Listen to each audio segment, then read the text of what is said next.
I knew something was wrong before I even had my first sip of coffee that morning, because a man who spent enough years working around property lines develops an instinct for things that don't belong. And standing out there in the early sunlight was a brand new strip of decorative stone edging running along what looked suspiciously like my side of the yard, while every single survey stake that had been there the week before had somehow vanished overnight.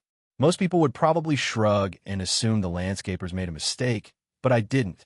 I stood there with my mug getting cold in my hand and quietly said to myself, well, somebody just made a very expensive decision. My name is Ethan Calloway, and for almost 2 decades I've worked in land surveying across central Ohio, which means I've spent thousands of hours settling arguments that started with someone saying, I'm pretty sure that fence is on my property. People imagine surveying is about measuring dirt, but it isn't. It's about measuring human pride, because pride is always the thing that crosses the line first. Our neighborhood had always been peaceful enough until about 7 years ago, when the family next door sold their house to a retired insurance executive named Douglas Mercer. Doug wasn't loud in the usual way. He didn't throw parties or blast music or leave junk cars in the driveway. He was the kind of guy who weaponized politeness. He smiled while filing complaints, waved while taking pictures of your trash cans, and somehow knew every subsection of the city landscaping code, except the ones applying to his own property. My wife, Rachel, used to tell me to ignore him because every neighborhood has someone who needs to feel important, but ignoring people like Doug doesn't make them disappear. It just gives them more confidence. The first year he moved in, he complained that my maple tree dropped leaves too close to his flower beds. The second year, he suggested that my mailbox looked slightly forward of the natural line of the street. The third year, he actually walked across my yard carrying a tape measure and acted surprised when I asked what he was doing. He laughed and said, just satisfying my curiosity, and I laughed too, but only because sometimes that's easier than explaining to an adult why they shouldn't wander around another man's property with measuring tools. Looking back now, I think that moment mattered more than I realized, because some people mistake patience for weakness. Rachel saw the new stone edging later that morning and asked if I was going to go next door. I shook my head. Not yet. She knows that tone of my voice. It's the same tone I use when clients start yelling at each other before I've finished opening my equipment cases. The louder someone gets, the quieter I become.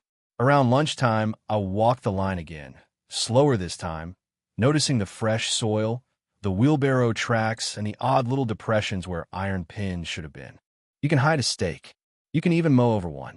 But removing an iron monument from the ground is different, because somebody has to know exactly where to dig. That wasn't random landscaping. That was intention. Across the fence, Doug spotted me and leaned over with the confidence of a man expecting an argument. Looks cleaner now, doesn't it? He called out. I smiled and answered, sure does. He looked almost disappointed that I didn't challenge him. Property lines can be confusing, he added with a little chuckle. Depends who measured them. I nodded. That's true. Good thing measurements leave records. For just a second his smile tightened, barely noticeable unless you spend your career watching people react when facts interrupt their plans. That afternoon, I drove to the county records office where the clerk recognized me from previous projects and slid the recorded plat across the counter. There is something calming about official documents. They don't care about opinions, personalities, or neighborhood gossip. Ink doesn't get emotional. Coordinates don't hold grudges. I spread everything across my dining room table after dinner while Rachel sat reading nearby, and I began comparing bearings and distances against satellite imagery and my own notes from years earlier. The numbers lined up exactly as I remembered, but the new edging certainly didn't. If my estimate was right, nearly 3 feet of my property had quietly become part of Doug's landscaping overnight, stretching far enough to make the theft seem small to anyone walking by, yet significant enough to matter forever if nobody challenged it. Rachel finally looked up from her book and asked, how bad is it? I leaned back and rubbed my eyes. Bad enough that if I'm right, this isn't about rocks anymore. She stared at me for a moment before asking the question that probably every reasonable spouse would ask. So what are you going to do? I folded the plat, slipped it back into its envelope, and smiled the way I always do when someone assumes the first move is the important one. Nothing tomorrow, I said. Tomorrow, I'm going to let him believe he got away with it. The funny thing about experience is that it teaches you when not to act. And the next morning, while Doug was probably expecting a confrontation across the fence, I was 30 miles away meeting a surveyor named Travis Nolan who owned a small independent firm with a reputation for being painfully meticulous. We had crossed paths on projects before, and although we respected each other, we had never worked together because keeping professional distance in this business matters. I walked into his office, carrying nothing but the county plat and a folder of photographs. He looked at me, looked at the papers, then leaned back and laughed. Let me guess. Neighbor dispute. I shrugged. I'd rather call it a geometry problem. He flipped through the documents without saying much, then finally asked, "Do you want me to tell you what you want to hear, or what I find?"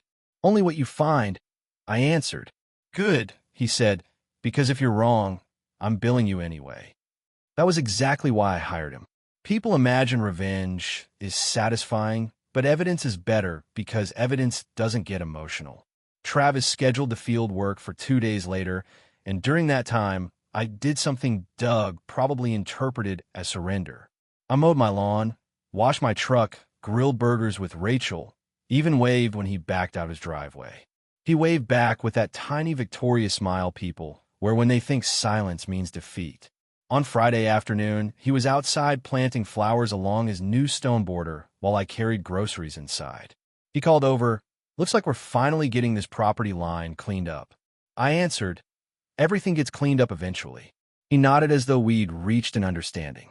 We hadn't. The survey crew arrived before sunrise on Monday with tripods, GPS receivers, robotic total stations, orange flags, and enough equipment to make the neighbors peek through their blinds. Kids walking to school slowed down to watch. One elderly couple stopped their morning walk and whispered to each other. Doug came outside in slippers, holding a coffee mug, pretending not to care, while watching every movement Travis made. I stayed on my porch because this wasn't my show anymore. Travis established control points first, then spent hours checking existing monuments, recorded bearings, and historical references. Every measurement was repeated. Every coordinate was verified. Surveying is boring until it suddenly becomes incredibly expensive for somebody. Around noon, Travis walked over carrying a field notebook. He didn't smile. Surveyors rarely do until the math is complete. "Your estimate was conservative," he said quietly. "The edging sits almost 3 feet inside your legal boundary." Rachel, standing beside me, asked, "Almost 3 feet?" Travis nodded. 2 feet, 11 inches at the closest point. More in one section if you project the curve. I thanked him, but he wasn't finished. He lowered his voice. "There's another issue." He pointed toward the shared line where the original iron monuments should have been. Those pins didn't disappear naturally. Somebody dug them out and relocated them. Even after all my years in the profession, hearing that out loud made my stomach tighten because moving landscaping is a neighborhood argument, but moving survey monuments drags the law into the conversation. Rachel looked from Travis to me and whispered, "How serious is that?" I answered honestly, serious enough that no smart lawyer would want to defend it. Travis completed his report over the next week, attaching photographs, GPS data, coordinate tables, monument descriptions, and enough documentation to satisfy even the most skeptical reviewer. When the certified copy arrived, I held it for a minute before opening it. It felt strangely heavy, not because of the paper, but because of what it represented. People think justice arrives with sirens and flashing lights. Most of the time it arrives in an envelope. I filed the survey with the county recorder and submitted copies to code enforcement along with a formal complaint regarding the relocated monuments. I didn't write dramatic accusations. I simply attached facts, dates, measurements, photographs, coordinates. The truth has a way of sounding confident without raising its voice. 3 weeks passed quietly. Doug continued watering his flowers, trimming bushes, and acting as though the new border had always been there. Then one Thursday afternoon, I heard a truck stop outside his house. A city inspector stepped out, carrying a clipboard, followed by another official with a folder under his arm.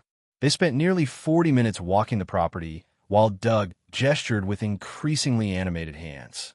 From my kitchen window, Rachel watched the scene unfold, and asked if I planned to go outside. No, I said. This conversation isn't about me anymore. By evening, Doug marched across the lawn and knocked on my front door harder than necessary.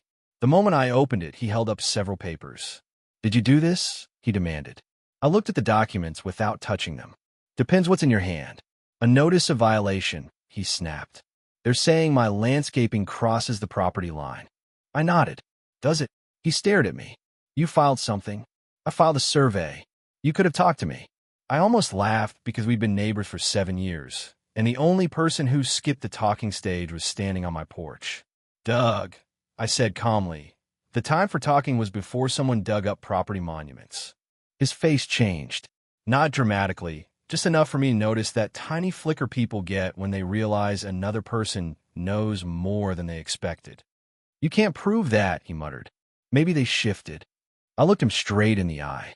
Steel pins set below frost depth don't wander around looking for new homes. He didn't answer. Instead, he turned and walked away while muttering something I couldn't hear. The following Monday, a black SUV parked outside his house, and a man in a gray suit climbed out carrying a leather briefcase. I assumed he was Doug's attorney, and judging by the expression on his face when he left 2 hours later, he had probably delivered several uncomfortable opinions. A few days after that, my phone rang. It was an unfamiliar number. "Mr. Calloway?" a voice asked. "This is Daniel Brooks representing Mr. Mercer. We'd like to discuss an amicable resolution." I leaned back in my chair. "I am listening." He cleared his throat. "My client believes there may have been a misunderstanding involving historical boundary assumptions." I smiled despite myself. Lawyers have a beautiful way of describing terrible decisions. "Historical boundary assumptions?" I repeated. "You mean after the iron pins disappeared?" There was a brief silence before he changed direction. "Would your client consider recognizing the current landscaping configuration in exchange for compensation?" I looked out the window at the maple tree that had shaded our yard since before either of us lived there. "No, Yen Surat. The property line isn't merchandise." He tried again. "Perhaps an easement arrangement?" "No. Perhaps mediation?" "You're welcome to mediate after the stones are removed and the monuments are restored." Another silence followed, longer this time. Finally, he sighed. "I had a feeling you'd say that." "Then your client should have had the same feeling before he started digging." When the call ended, Rachel asked whether I thought they would fight. I folded my phone and placed it on the table. "Absolutely," I said. "The only question is whether they're fighting the facts or just the consequences of the facts." 2 mornings later, I stepped outside to collect the newspaper and found Doug standing alone beside the stone edging, staring at it with his hands in his pockets, as if trying to calculate how a few feet of decorative landscaping had somehow turned into the biggest mistake of his retirement.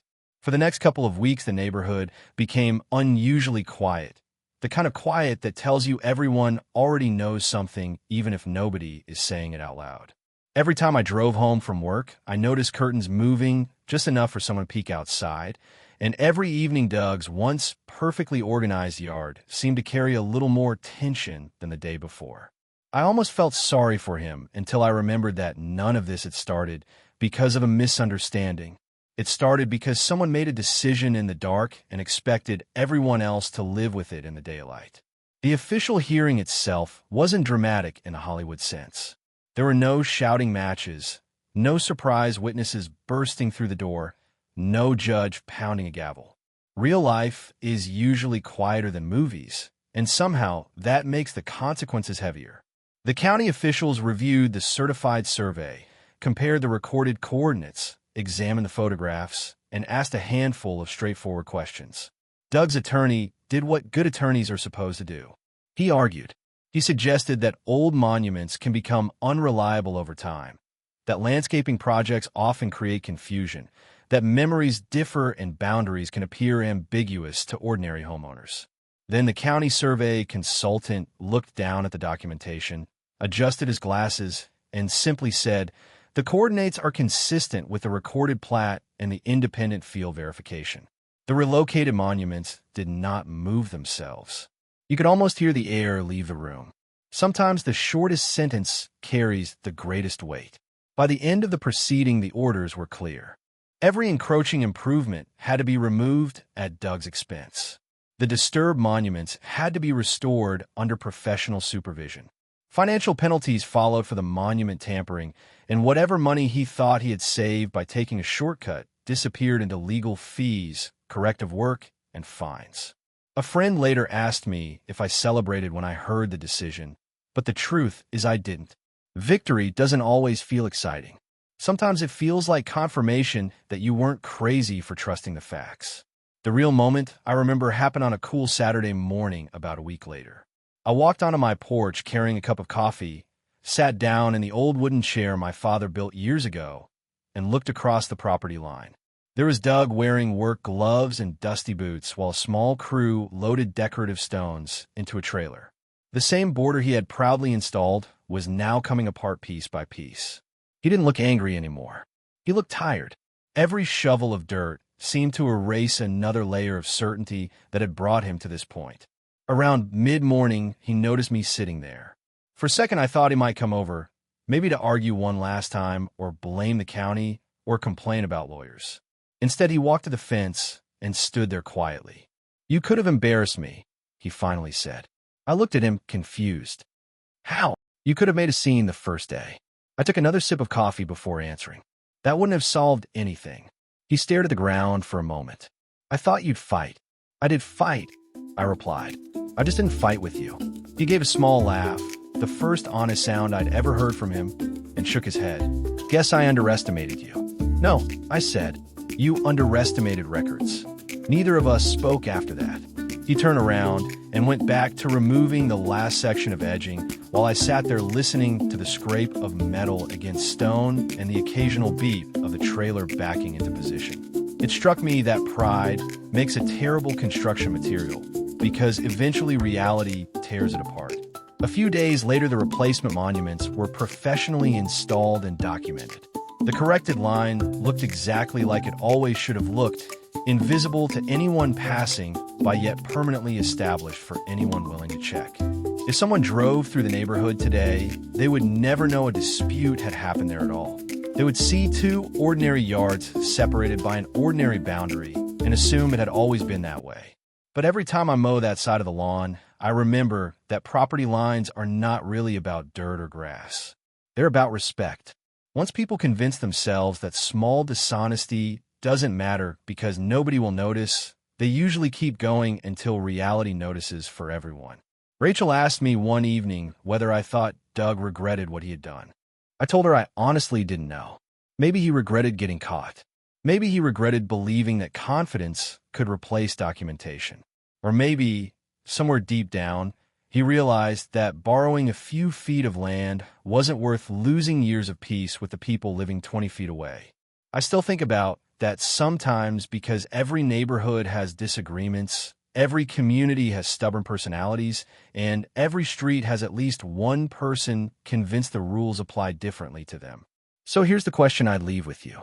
If your neighbor quietly moved the line onto your property and hoped you'd never notice, would you confront them immediately, or would you stay silent, collect the evidence, and let the facts speak when the time was right?